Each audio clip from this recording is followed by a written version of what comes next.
Hi everybody, Emily Shamal here for Hip Kit Club, and this week I am using the February hip kits, and they're absolutely stunning, and I'm taking part in the recipe challenge. And for this recipe we had to use 3 different pattern papers.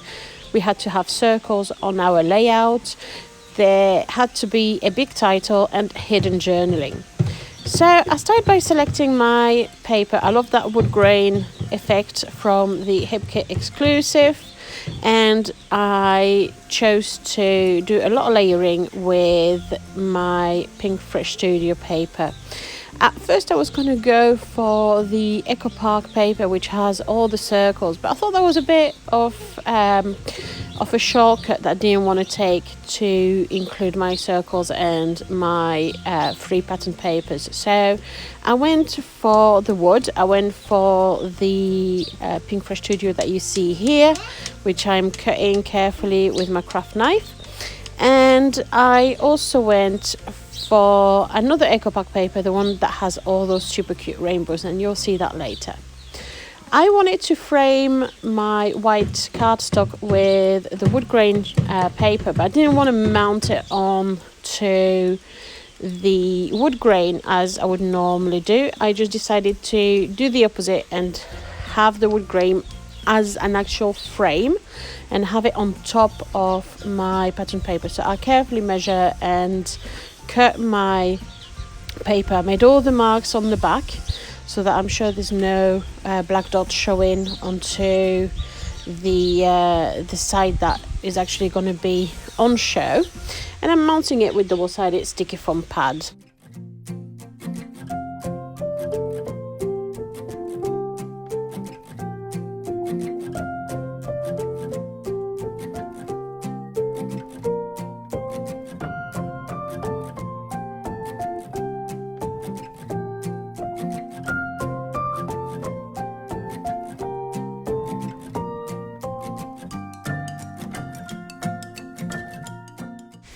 I'm now playing with all the layering of my photograph and how I want to have that pen paper showing onto my layout.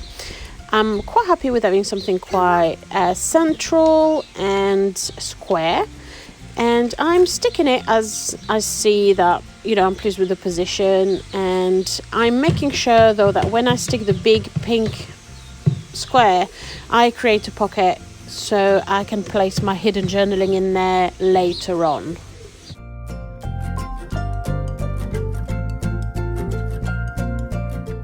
For my hidden journaling, I decided to go with one of the Pocket Life Kit cards, one of the longer one. And this one was perfect because I could trim the blue part around it so it would fit inside the pocket. It had a white space at the top, so I could fit a sticker on it and make it stand out a little bit more as perhaps something that can pull out.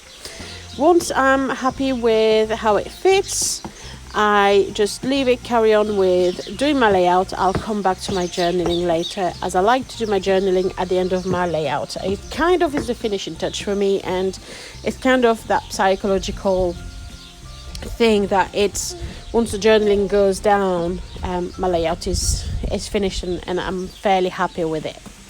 I'm fussy cutting some of the rainbows, and this is a way to have my 3rd pattern paper, but it's also super cute, and I love that effect and that design. The colors go so well throughout the whole kit. It works all so well together, even though they are different brands. I'm really loving that about this kit.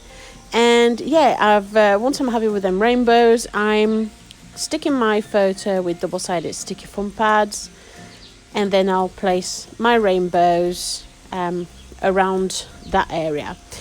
For my big title, I chose to use that big life word from the Simple Stories pack. I think it's quite big and I love the colors, and it really gave me I don't know, I just love the feel of it. I love the look of it, and also it went well with the story I wanted to tell. For my circle, the perfect thing that was in the package, there's quite a few chipboard elements that are circles. So in the kit you've got those Pinkfresh and you've got some Simple Stories that are circles, and I simply take these, and these will be the circles to complete that recipe challenge.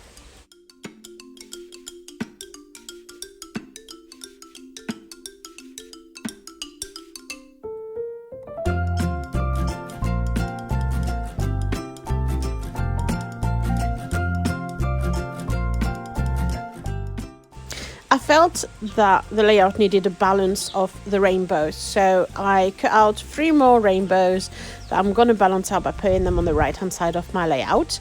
It will visually help to balance out the rainbows on the left and make it all a bit more coherent, but also a bit more visually pleasing.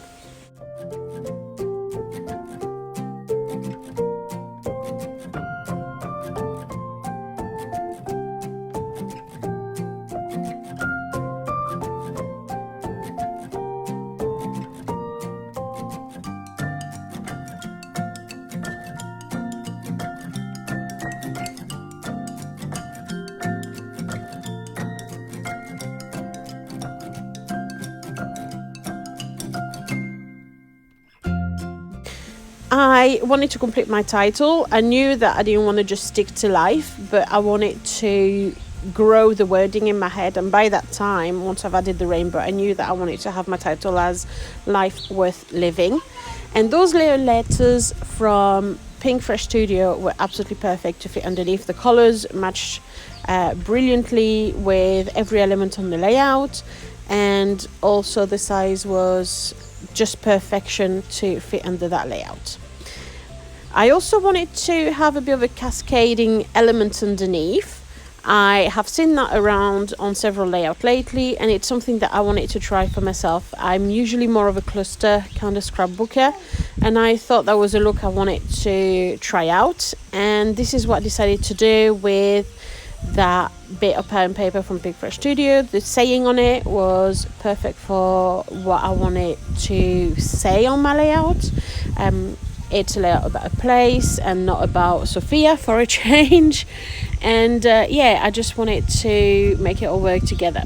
I accentuated that cascading kind of effect by adding even more circles in the form of the Sticky Brad by Simple Stories. I am not a brad person normally, but I find those brads so easy to use because they are sticky, and if you're not quite happy with the placement of it, you can always carefully unstick it and move it around, and this is something I really like. Whereas with the old-fashioned brads, you had to make a hole in your layout and that was it.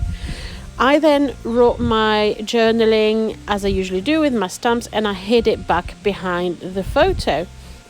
I added a little few touches of doodles, very small, and a few splatters of black just to add a little bit of contrast to my layout, and there I was happy. I just happened to make a little tiny mistake, ended up with a bit of ink on one of the Simple Stories chipboard, and I didn't like that it looked messy, so I just changed it around and it still worked fine. I hope you guys enjoyed that video. I hope that you've seen a few tips and tricks that you enjoyed, and please don't hesitate to leave any comment or any message, and thank you very, very much for watching. Bye.